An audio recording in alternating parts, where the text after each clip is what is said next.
They say beauty is power, but what if that beauty is a cruel lie? In ancient Rome, Emperor Nero turned a boy named Sporus into a living shadow of his dead wife, destroying a life in the grip of obsession and cruelty. Walking through Rome in 67 AD, you'd see Nero parading with a stunning wife, draped in jewels, but the horrifying truth was far darker. This is a story of power twisted into possession, and suffering hidden behind history's grandest scenes.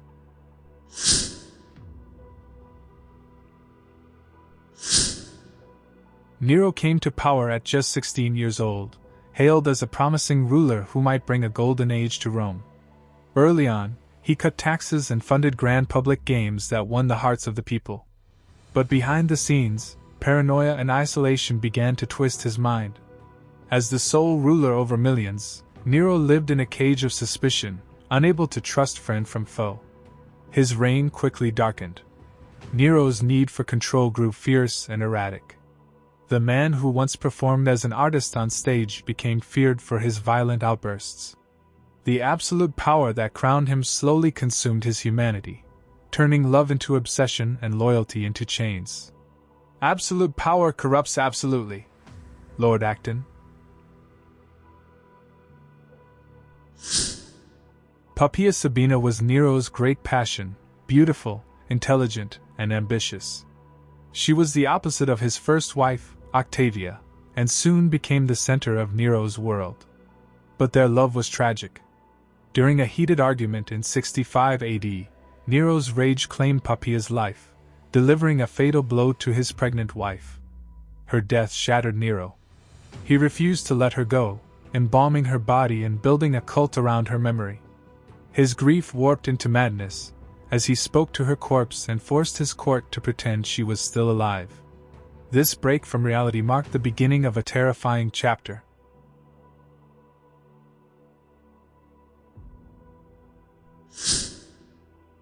Enter Sporus, a teenage boy enslaved within the imperial household.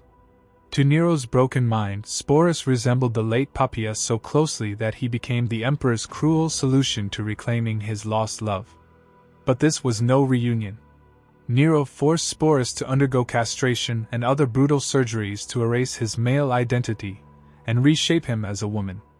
This was systematic destruction, physical mutilation, and relentless psychological torture. Sporus was stripped of any agency, forced into a role he never chose.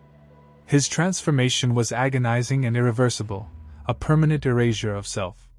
To deny someone their identity is the cruelest captivity.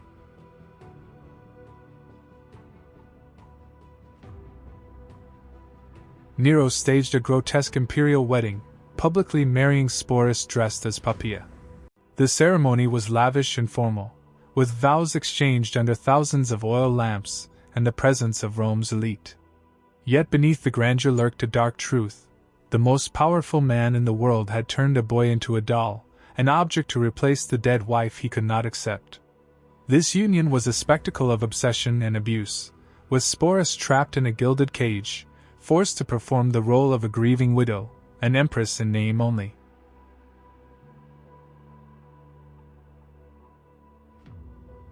As Nero's wife, Sporus lived a life of public display but private torment.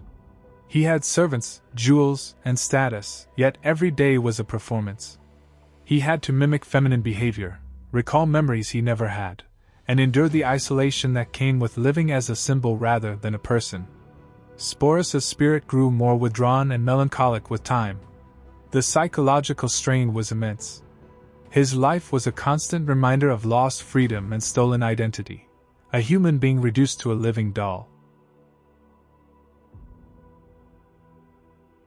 History shows that the abuse of power and forced identity erasure are not confined to ancient Rome. Today, international organizations like the United Nations and WHO report ongoing human rights abuses where control and identity violations cause lasting harm. According to the 2023 UN Human Rights Report, forced gender-based violence and identity suppression remain critical issues worldwide, affecting millions and causing profound psychological trauma. Where there is power, there must be accountability. Sporus' story echoes these ongoing struggles, a haunting reminder of what happens when power is wielded without compassion or respect.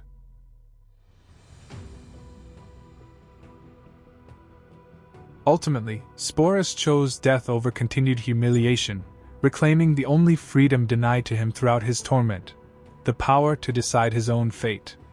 His tragic end is a stark warning. Absolute power, unchecked obsession, and the denial of identity come at the highest cost. What makes Sporus' story so unforgettable is not just the cruelty he endured but the resilience of a human spirit crushed but not entirely broken. This is a cautionary tale about respect, empathy, and the dangers of treating people as objects. The greatest cruelty is to take away someone's choice.